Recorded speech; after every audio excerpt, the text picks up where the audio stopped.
Good evening.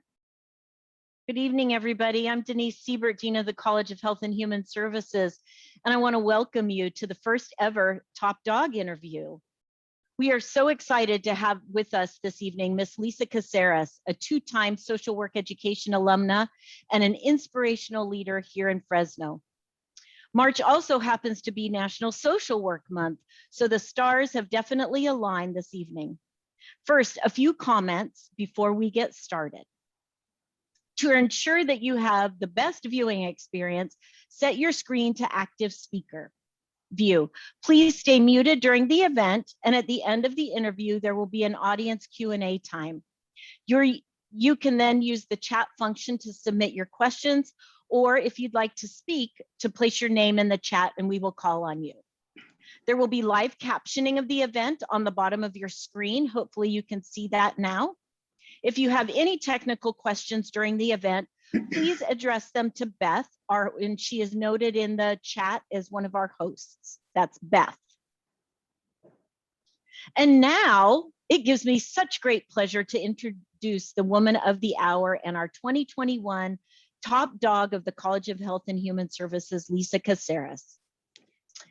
As I mentioned earlier, Lisa is a proud alumnus of our social work program, where she earned her bachelor's degree in 1994 and her master's degree in 2000.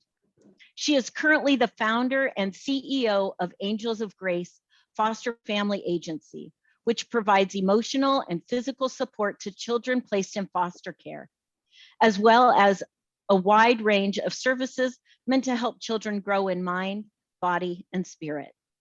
Lisa's journey from student to social worker to CEO is simply remarkable, and you'll be able to hear more about that in this next hour, so stay tuned. So if you would take a moment, practice your unmuting, and unmute me and join in a round of applause for Lisa, our top dog. Congratulations, Lisa.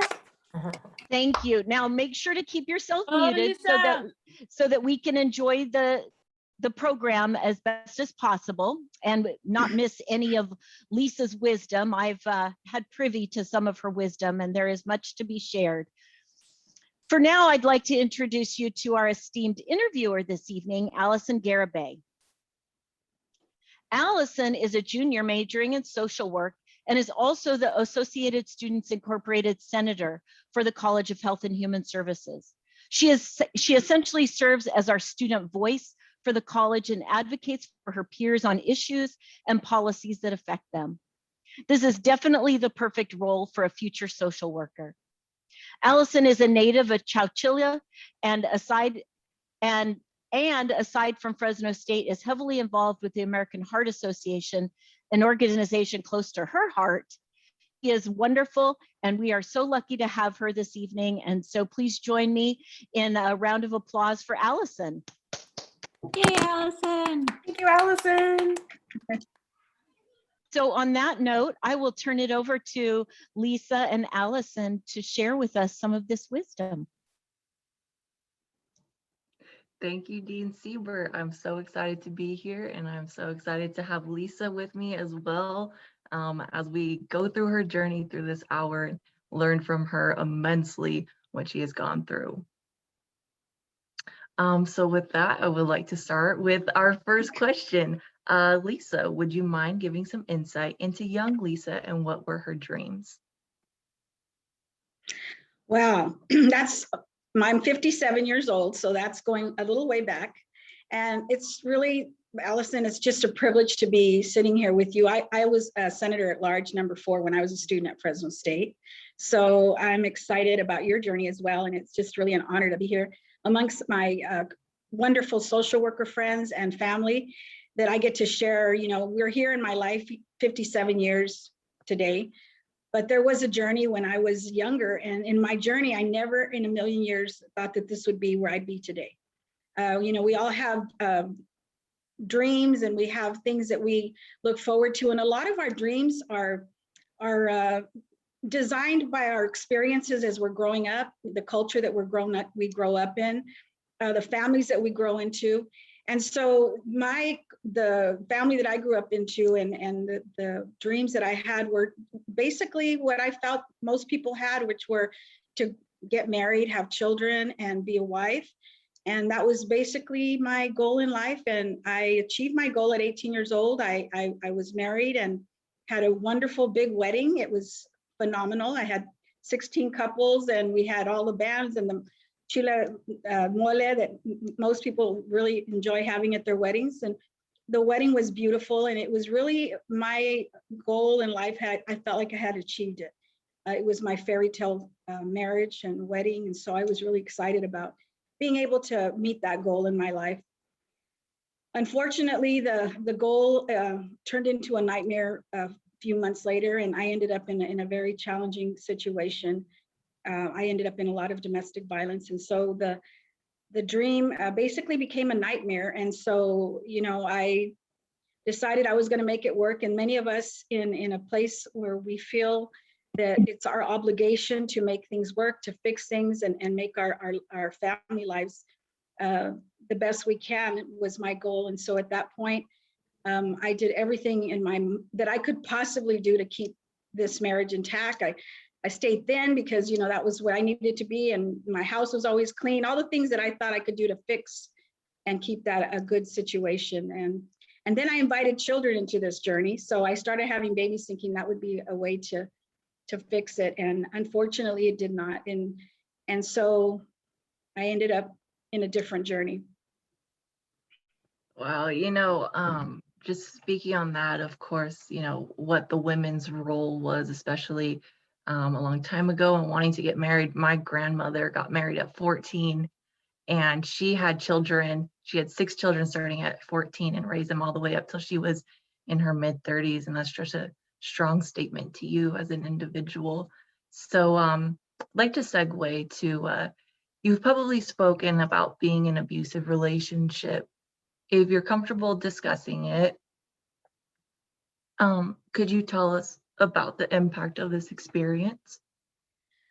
Well, like so many women, and especially people in social work, we know the cycle of domestic violence, which is, we basically are walking on eggshells and then there's an explosion and then you get to the honeymoon stage. And that's really what keeps people in this cycle of, domestic violence. And so I was like most people and always wanting the best, wanting to know that things were going to get better because you want to believe the best. And unfortunately, this is not the way it works. The time frame gets closer and closer and the abuse gets greater and more severe. And so in my journey, I had another friend who was in the same situation that I was in, and she ended up being killed by her husband. And so that was kind of the aha moment in my life that I would probably not be alive. It didn't even enter into my mind that that would be an option. But when someone that you love and someone that ends up dying in the hands of somebody that they loved and trusted, then you start to basically realize that this could be your life as well. And so I became very strategic and trying to figure out how I was going to make myself stronger so that my children would be able to have a mom to take care of them and grow to see my children grow up. That's just so crazy. I'm like crying over here. I'm so sorry. So I just wanted to ask too, so why did you choose social work? Well, social work chose me. I did not choose social work. Social work, I really feel that we all have a purpose in life. And I'm a woman who has a lot of faith. I believe God has created us with passion and with purpose. And so my goal is just to be alive. I wanted to just be able to get my children and be able to protect them and provide for them. And so my goal was to go on and become a dental hygienist, something where I could get a little certificate and start working and taking care of my children. And so in that journey, I became very passionate when I ended up attending Fresno City College and started helping people with restraining orders and empowering other people that were in my same situation, which were not always women. There was men also that were also victims of domestic violence. And so I became a voice for those individuals because I really felt like it was part of my journey. And so my counselor at City College, Pauline Fuller, said, you want to go into social work. And I thought, well, how long is that going to take? And she said, it won't take that long. And it took me 15 years to get my master's. So I just want people to know that, you know, inch by inch, it's a cinch. And when you're doing life and you're getting to your goal, you make the most of every journey that you're on. And so my experience at Fresno City was great. And then I went to Fresno State and started working. For some reason, I kept moving in the direction of foster children. And so my goal was to work with women. And so it kind of segued into, you know, being able to work with women, because when you work with the children, you get to work with the moms as well, and then the family. So it was kind of the journey that I believe that my hurt was not being wasted, because I could identify and really empower those individuals that were, in a lot of them, in my same situation. Absolutely. Would you describe your process in deciding your career path and working with foster families and children? Were there any detours on your path? You know, there's always going to be little bumps in the road. And you know, it was actually that phrase that really inspired me to go into social work and to be empowered. You know, when I ended up in this dark place, I actually escaped from my home with my children, and in the middle of Fresno with no shoes on. I had a robe, and it was a very challenging place to be. And the police officer that had responded to me the night before had given me a business card for the Marjorie Mason Center, and said that I really needed to consider getting help from them. And so as I, you know, left my home in the middle of the night, escaping from this abuse, I prayed and I asked God to help me. And I remember reaching into my pocket and finding that card. I had 2 quarters in my pocket, and then I looked up and there was a little AM/PM store that was right in the corner, and they had, you probably don't know about this, but they used to have phones on these little public phones that people could use. Well, there was one right there. So I felt like, okay, this must be a God moment. So I called them and they came, and I was almost on empty, and they came and I was rescued by the Marjorie Mason Center.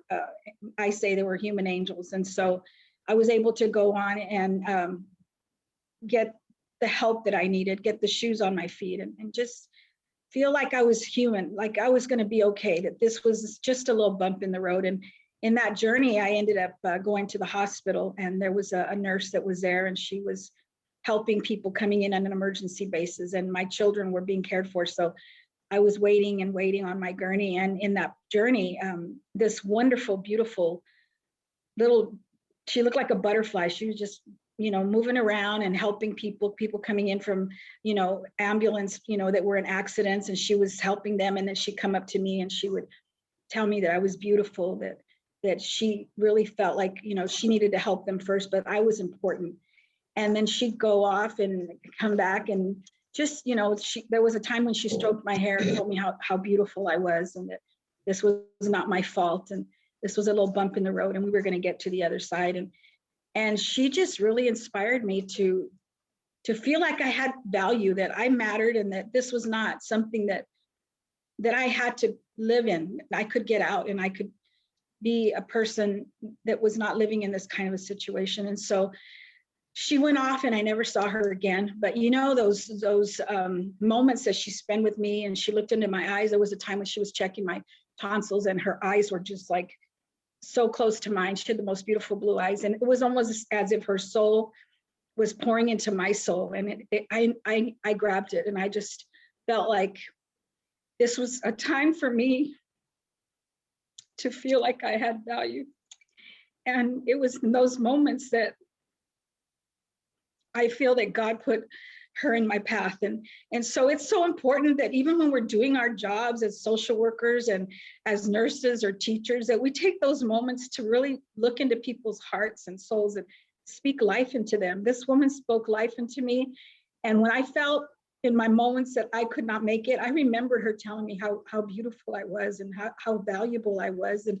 And I admired her, didn't even know who she was, but I could see how much confidence and how much she was so amazing, how she was taking care of all these people that were coming so vulnerable to her, but yet she had the time to pour into others and make them feel like they were the only ones in the world. And so as a social worker, I've always taken that practice, and I try to be one with who I'm with in that moment, with mindful of the children that I'm rescuing, or the social workers that I'm talking to, or my staff, or people that are in a place of darkness. You know, that one person can make a difference in the world. And so it was an important lesson for me to learn. And I feel that it was a foundation that was set so that when I went out in the world and I was in a better place, I could pay it forward. And I hope to do that. I hope to continue to do that until the day I die.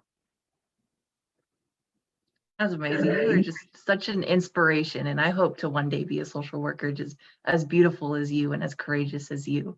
What motivates you every day, and what is your driving success? You know, I get up every morning, and right now with the way the world is, it's really easy to be discouraged, as not just as a social worker, but as a human being, because we see so much darkness in the world. We see almost like hopelessness. And so my goal is to get up every morning and to be the change that I want to see in the world, that I need to be inspiring to others.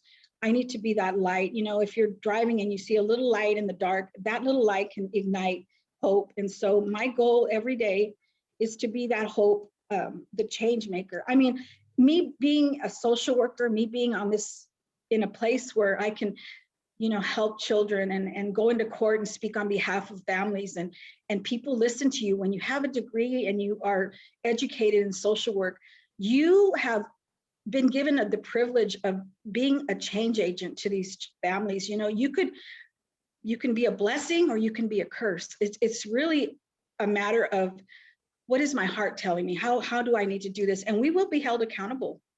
We will be held accountable how we treat people. And so I take this very seriously, not just our clients, but our family. You know, social work has to start at home. We have to treat our family at home, you know, not go out and save the world and come home and be dark to your biological family. We have to carry that light with us everywhere we go. And so that's my goal. And the only way that I get to do that is when I get on my knees and I pray and I ask God to fill me with the Holy Spirit, whatever I need to get through the day, because living is a very challenging thing when you're not in a good place, when you're not balanced. You know, I always share that in social work, we are the tool. You know, if you're a carpenter, you need to have the tools to make wonderful, you know, beautiful arts, furniture or houses or whatever it is you're going to, but in social work, we are the tool. We are the ones that go out into the world, and people need to be encouraged by our presence. You know, we bring that. And our children that have been injured and have been hurt and abused, like those people that rescued me from the Marjorie Mason Center, had they come with a negative attitude and, oh my God, it's 2 a.m, let's like, you know, I would have been afraid. I would have been so fragile that they wouldn't have inspired me, but they came in with courage, with light, with love, with passion, with purpose. And they were able to infuse that into my soul so that I could feel like I'm going to be okay. And that's exactly what I do. When I pick up my babies, you know, we work alongside Child Protective Services, you know, because of my going out in the middle of the night and not having the basic needs that I needed, I make sure that my kids, we have an emergency closet that we have available 24/7, so that when the kids come in, we can put nice, clean clothes on them. We can give them a nice warm bottle, put diapers on them, give them a book, let them know that they're special. I want to be what that nurse was to me, to those. And I tell them, this is not your fault. It's going to be okay. It's a little bump in the road. We're going to get to the other side. And not only to the children, but to the families as well, to the parents. You know, I honestly say that, you know, I really grabbed onto my faith, but had somebody given me drugs to stop the pain, who's to know what would have happened? I could have very easily been, you know, by the grace of God, there be I could have chosen that to make the pain stop. So we're not here to judge people. We're just a bunch of humans trying to find our way. You know, we want to have good boundaries with people, but we also want to be the blessing in their life, you know, and that's what I hope to do. And I know that people that like you that are going into social work, that is so beautiful, because you are truly a blessing in the lives of people that are coming in. And I see your light and I see your love, and I know that you're going to be a blessing wherever you go. And that's exactly what we need to do. We all need to be little lights in the world right now, and, you know, throughout our life journey, so that the darkness does not overtake what we're trying to do. I think we should all strive to be lights and little butterflies in everyone's life and help them through. So Angels of Grace Family Foster Agency is a beacon of hope for many people. Tell us how it's grown over the years and some of the challenges you've Well, faced. you know, Angels of Grace is really, I always tell people I forced got my way through life because, you know, starting a nonprofit is a lot of a challenge. You have to be wise when you start the 501c3. There's a lot of legal aspects. There's the federal government, the state government. I mean, so many people are watching you, and they should be, because, you know, this is a nonprofit and this is government money and people need to be accountable. But it's very important that you have the right people where they need to be, and they need to be wise in how they're putting things together. And when I started the agency, I actually started, one of the attorneys that helped me was Robert Cervantes, and he allowed me to open up the agency in his library. And so he set up the whole foundation of the nonprofit, and he was an attorney. And then you know, he let me borrow some money, so I couldn't touch it, but it was just so that we had, you know, operational money. And then I just started taking classes, and I started talking to accountants, and I started really educating myself in that whole process, you know, the state community care licensing and Fresno County.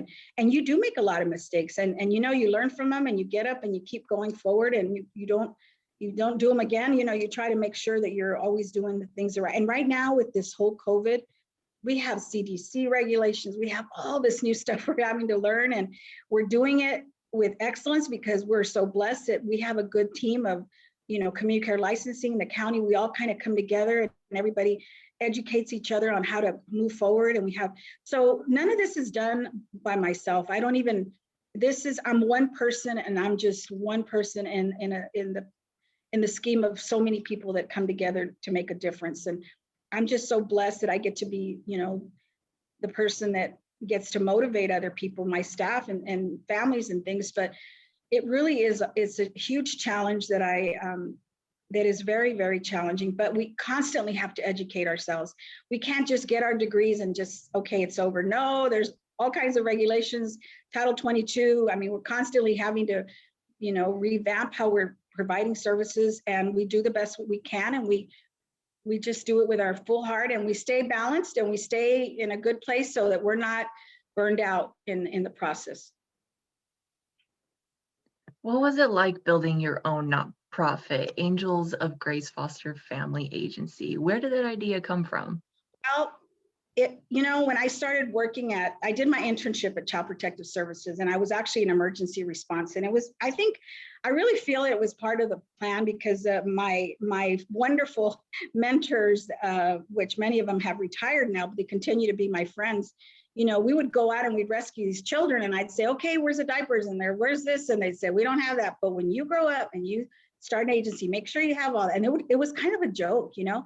So I really feel that the internship was an opportunity for me to understand the need of the county, you know, that they needed these emergency items, that we needed to be available because of my situation. I knew how I felt when I was able to put clothes on and pair of shoes on my feet. You know, when you're walking around barefooted, or, you know, a lot of our kids come very, very neglected, and you get to put these little tutu dresses on, and they're twirling, and I feel pretty, you know, they feel it, that you want the kids to feel like they have value, and this is not their fault. And so you just do the best you can, and you know, you do it the way you believe you're supposed to. And so Angels of Grace is an important process of how I wanted to serve. You know, in my journey of responding to emergency situations through Child Protective Services, I had the opportunity to take a little boy to a home it was a county home in Easton. And so this little guy, I went and I placed him in this home, and the lady, she was just a sweetheart. She was a wonderful county foster parent. She had a little guy in there, and he didn't speak any English. His name was Miguelito. And so, you know, he was kind of looking at me when I walked in, and she goes, he doesn't speak any English, and she didn't speak Spanish. And back in the days, you know, that's kind of how it was, because we didn't have enough Spanish speaking homes. And so I looked at him and she goes, you know, I don't know what's wrong with him. He won't eat my Cheerios. He doesn't like to eat Cheerios. He doesn't, you know, he's got these red boots that are just, they're awful. And he wants to wear them all the time. I go buy him his Nikes and all. And back then, that was the Nikes. And so, you know, he goes and she'll throw them away and then he'll go in the dumpster and take them out again. And she goes, I don't know what I'm doing wrong. So I walked in and I said, hi, mijo. You know, I gave him my name, talked in Spanish, and he ran to me and he jumped on my lap. And he was just so excited because we were communicating. He could speak Spanish to me. And I asked him, I said, mijo, you know, why don't you like the Cheerios? And he said, oh, a mí no me gustan los Cheerios. He wanted weenies con huevos, and that was eggs with hot dogs. That's what he wanted. He missed that, you know. And so I told her, you know, he really likes eggs, and he wanted his tortillas, all the stuff that he was missing. And she was just the cutest thing. She came and she started writing everything down. Okay, weenies con huevos. And so she wanted to make sure she was going to make him feel comfortable. And so it was so interesting because in that process, she says, I don't know what it is about these boots. So she brought me the boots and she showed them to me and they were just torn up. And she says, he won't wear the tennies. And so I looked at him, I said, mijo, well, what is it? You know, ¿por qué quieres estas botitas? And he looked at me, his eyes just full of tears. And he said, porque es la única cosa que me dio mi papi. So his dad had given him those boots. That's the only thing he had from his father was those boots. And every time he had them and he held them, it was connecting to his family, right? And I just looked at him and I started crying. She said, what did I do? And I said, no, he said that's the only thing that his dad had given him. And so she said, oh my God, I can't believe it. I'm throwing, oh, I'm so sorry, Miguelito. And so, you know, she understood. And so I knew that because I'm bilingual, my goal was to recruit families that spoke Spanish so that I could include that piece that I felt we needed more foster parents that could speak both languages, you know, so that they could communicate. We're so close to the border and a lot of our kids did not speak the language. And so that's kind of Angels of Grace, because I'm bilingual, you know, we have families that speak Spanish and we're able to culturally be sensitive to that piece of I believe part of my gift is being able to connect, you know, families with like the culture that they, you know, so they can have the opportunity to communicate. That's such an important piece. And so it was like little things like that I learned in my internship that I knew that I wanted to be a part of. And so Fresno State offered that wonderful opportunity through the Title IV program where they were teaching all of these culturally wonderful diversity sensitivities and all these things that I needed that I implemented into the program of Angels of Grace.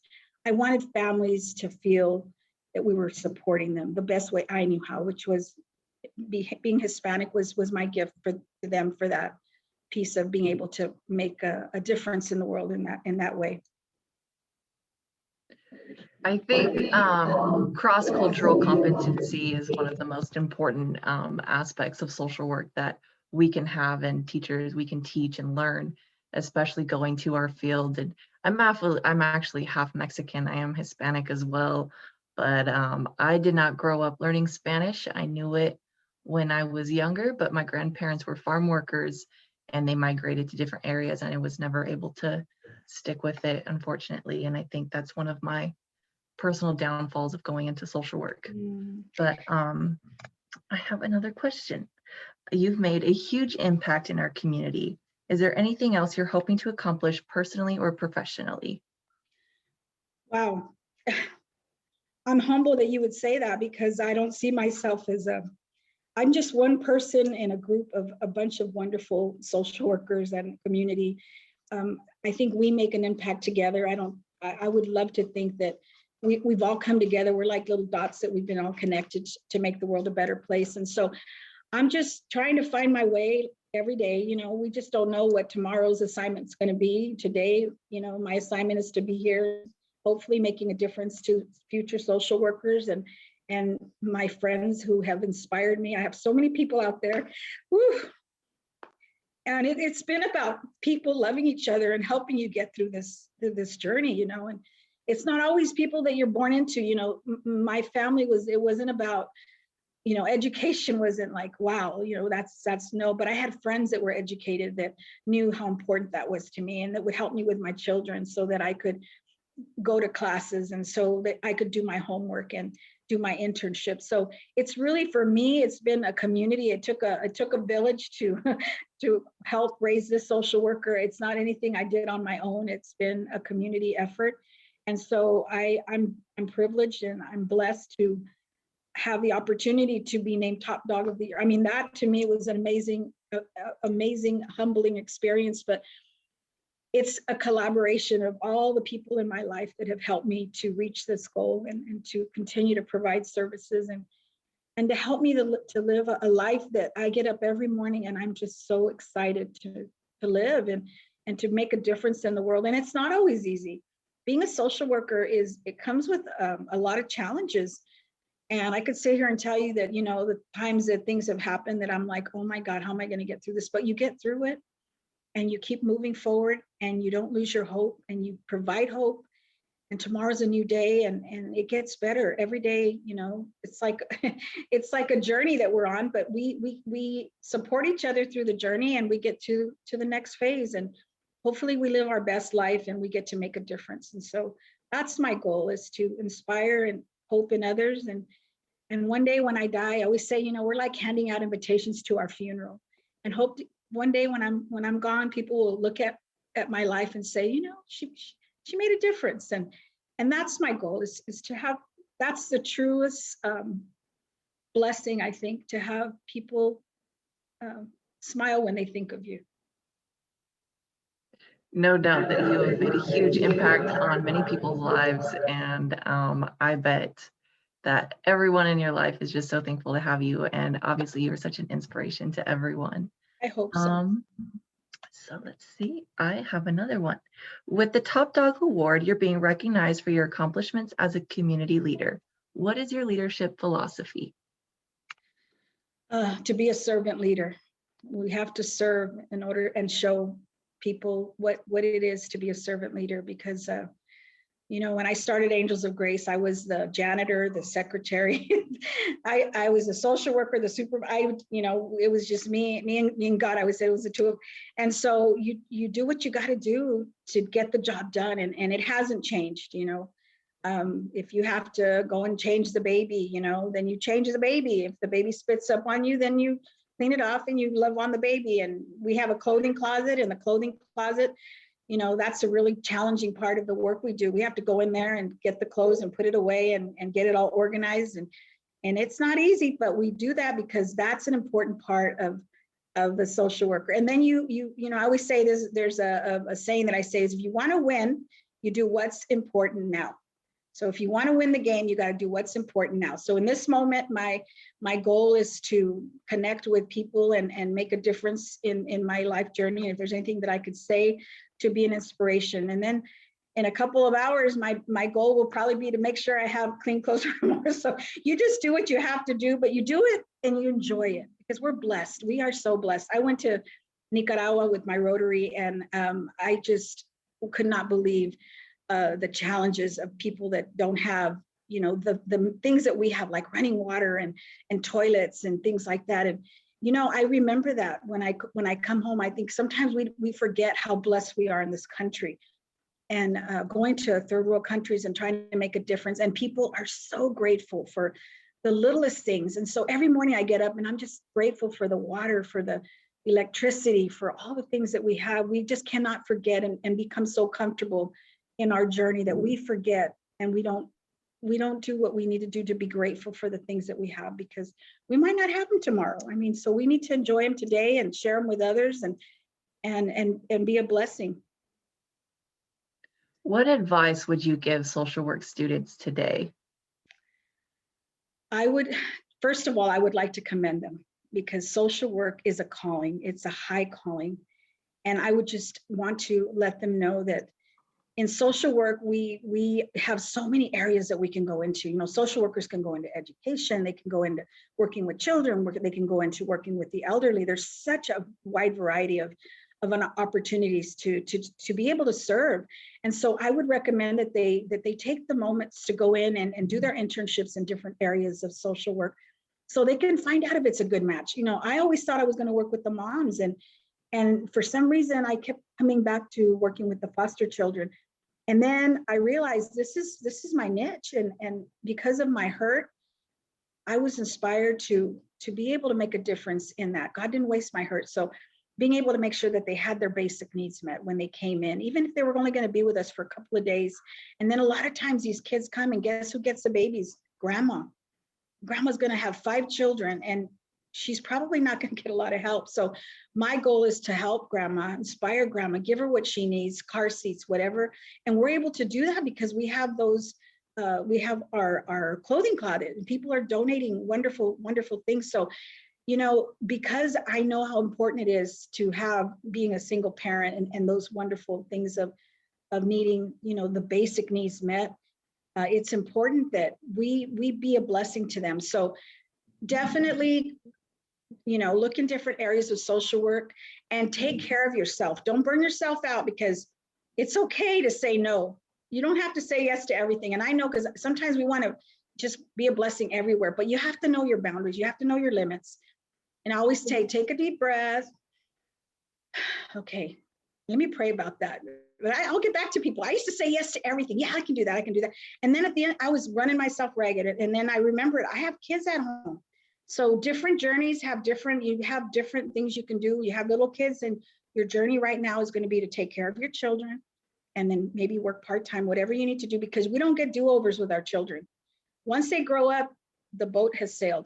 So don't miss the boat with your babies. And I'm telling you, because I was a single parent, I took my kids everywhere I went. I mean, I was a senator. They sat there during my meetings and stuff, but I still wish I would have done things differently now because I could have been there more if I wouldn't have been so committed to other things, but I can't change that now. And I just want to help others to know that social work is a wonderful, wonderful, beautiful profession, but we have to take care of ourselves and our families. You know, social work starts at home. And so we can do it. We can make sure. And you know what, if you've got this part of your life in a good place, the rest of it will come out. It kind of oozes out into the rest of your world. And it's important that we keep our energy very, very, you know, in a good place so that when we go into people's circles, we inspire them and we don't infect them, you know, because it's real easy. People come in and you can tell when people are not in a good place. We want to at least try to be the best that we can be as social workers. Absolutely. As a CEO, do you have any advice on how to manage that work-life balance? You know, I'm a woman of a lot of faiths. I always pray about, oh God, please help me do this right. Because, you know, being the CEO is a lot of responsibility. You know, your social workers are doing work, but if something goes wrong here, you know, you're the one the buck stops with you. And so it's a lot of responsibility. And I really feel that you put people where they need to be and you put them and you let them be who they were created to be. I have the best supervisor social work. She's sitting here right with me right now, helping me get through this. And that's what it's about. And then I have a wonderful accountant and sometimes she'll tell me, okay, I need you to do this. I need you to put the name on all these, and I'm like, ugh, because I'm not that detailed. But when I have my audits, I'm like, thank you, Ellie. So you let people do what they do best, and then you stay in your lane, and you can inspire people. But it's really easy to want to go in there and be micromanaging people, and you have to let people, you know, grow in their gift and be the best that they can be. And if they're, you know, responsible and they're doing well and things are working out, be a cheerleader. But and let them do what they do best. And so everybody has been called to do what they do best. And my job is to kind of I take the plates and I twirl them and then I hand them over. Take the plate and I hand it over. And I trust that they're going to keep the plate on. And then I manage it to make sure everybody's twirling their plates, everything's going well. You don't forget it. It's a very, you know, lot of responsibility, but it's a beautiful one when you see the machines working. You know, I recently broke my ankle and boy, I'll tell you, that was tough, but I was able to heal myself. I had, you know, a lot of hardware put in my ankles. I had surgery and I had to stay still for a while. And I can't even tell you what a blessing it was that I could take care of my ankle while Angels of Grace was, you know, everything was functioning. It was a little bit sad because I'm thinking, wow, you know, if I died, this agency would keep going, which I guess is okay. We all want to be able to hand over the baton. But it made me feel good because I said, you know, you don't hold anything back. You share everything you know with the people that are serving with you. You don't keep anything to yourself. And then when things like an emergency happens, like what happened with me, the agency continues to move. The children are being cared for. The county is being, able to be taken care of. The state can come in anytime they want, and things are working out because things are excellent. So that's what you want. You want to be able to be a good leader, but you also want to be able to let people lead in the direction that they've been given, social workers, accountants, HR people that have been given their titles. Let them be the best that they can be, inspire them to be great. And you're only as good as the people that you're associated with. And really, I have to tell you that all of these things that I've been able to experience, where I get to come here and tell you, well, this is all about the power of we. This is all about my staff. This is all about the county. This is all about Fresno State, people that when I'm sometimes in a place where I just need to reach out to a friend and they can say it's going to be okay. It takes everybody. We can't do this by ourselves. So what I'm hearing is that the best tool to have is a great support system. Yes, but you got to definitely so you got to make sure everybody's doing what they need to do and do it well. That's great. I'm gonna jump in here because we're getting to the time of the hour when we can open up the conversation for some questions from our students or perhaps some of our audience members. If you would use the chat feature for us tonight to put your question in there, or if you would like to ask your question out loud, you could put your name in there so I know to call upon you. Thank you so much, Alison, for leading us in this conversation this evening. I really appreciate the thoughtful questions you asked and the perspective you brought. I would like to say to Lisa, thank you for the great advice. You mentioned, I took some notes while you were talking, and you talked about finding your fit and how important that is. And I don't think that's just for our social workers in the room. I think that's for everybody that, I went to school to be a music teacher, and that I knew I was going to be a teacher, but that wasn't the right fit. And then I found the right fit, and it's a game changer when you find that fit. But part of it is trying out some different, you got to put on a lot of dresses, right? To find the right one that you want to wear to the prom. So it's kind of the same thing in life, that you've got to try some of those out. And I really appreciated the way that you encouraged that. The other thing I heard you say was take care of yourself. And I don't know if we can ever find work-life balance, like the scale is just balanced. I've never found that yet. But what I do try to find is some harmony between those things. I try to find the right way to state it. And I think the way that you talked about being at different phases in our life, that different things take priority. And I've heard that, and you just said it so beautifully, and remind us that we don't get time back, but we have to nurture the time that we're in the best way we know how. And we can't look back and be sorry that we didn't do it. We always know more now, right? They say hindsight is 2020. And so do the best we can in the moment that we're in. And those are some of the things I heard you saying. And I really appreciate you giving us good guidance. The other thing that I think every social worker in the room feels, but I certainly feel it as a dean of the college, and I know you feel it as a CEO of a nonprofit, is that it takes a village. And it's not just me or you or your teammate, it's all of us together working towards the same goals. And so thank you for those really important reminders, but more importantly, I think thank you for inspiring us tonight. I have been watching the chat.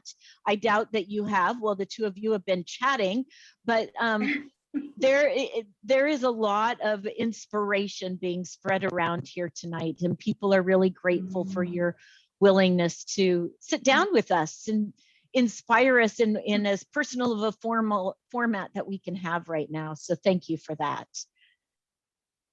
I do see that a question has come in. Juanita is wondering, in your active career, Is there an area that you see that social work is needed that has not had enough attention?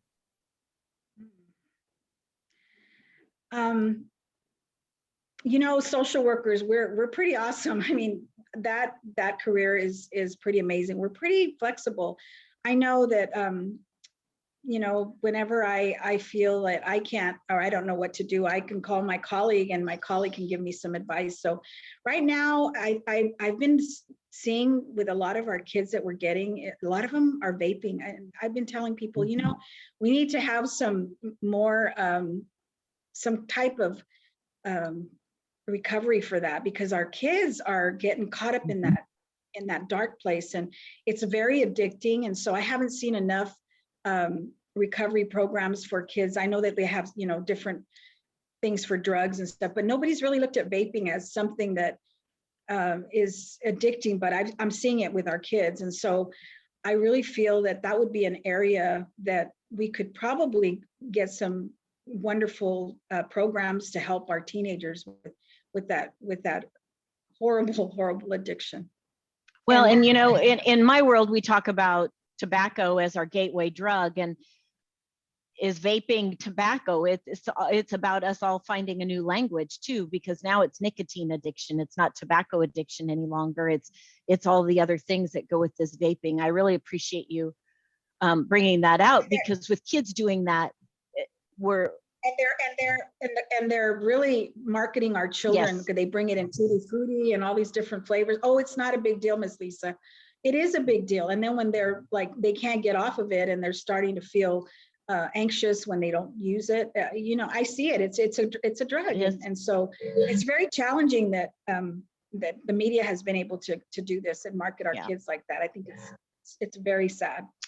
What is your favorite part of being a social worker? Jacqueline asks. That's for you. Jacqueline's asking, what's your favorite part of being a social worker? Social workers are change agents. And when you go into court and you have the title of a social worker, anywhere you go, people really respect our profession. And I feel that we've been around for so long, the social work profession, that we really, it calls for, people will respect what we have to say. And I love that we can, not in a trying to show off kind of way, but in a way that we're respected, we're well-rounded, we have been educated in different areas. And we come in and people feel like, okay, we got a solution.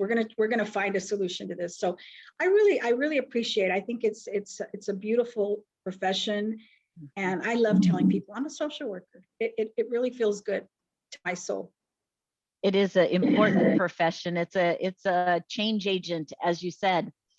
Jessica is wondering, recent high-profile child abuse cases have drawn attention to instances when child protective systems have failed. Why do you think that is, and what can future social workers learn from those mistakes?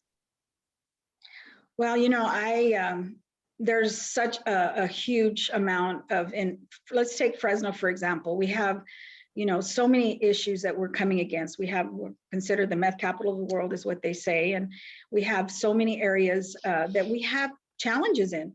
And so, you have a population that continues to grow. You have domestic violence, you have all these issues, and the social workers, many of them are overwhelmed. There's just so much going on. And so I think that especially right now in this time of COVID, where people are trying to figure out how to stay safe themselves and follow all the CDC rules, and do we go out to the homes, even us, how do we make sure that we're having contact with our children? We have to follow, all the regulations. And so it's a challenge, but just like we're coming together and we're learning how to navigate this whole 2021 journey that we're on through with COVID, we as social workers can learn from past mistakes and how we can re-navigate things to make sure that it doesn't happen again, because we're human. I mean, and we can't really predict how another human's going to behave or act.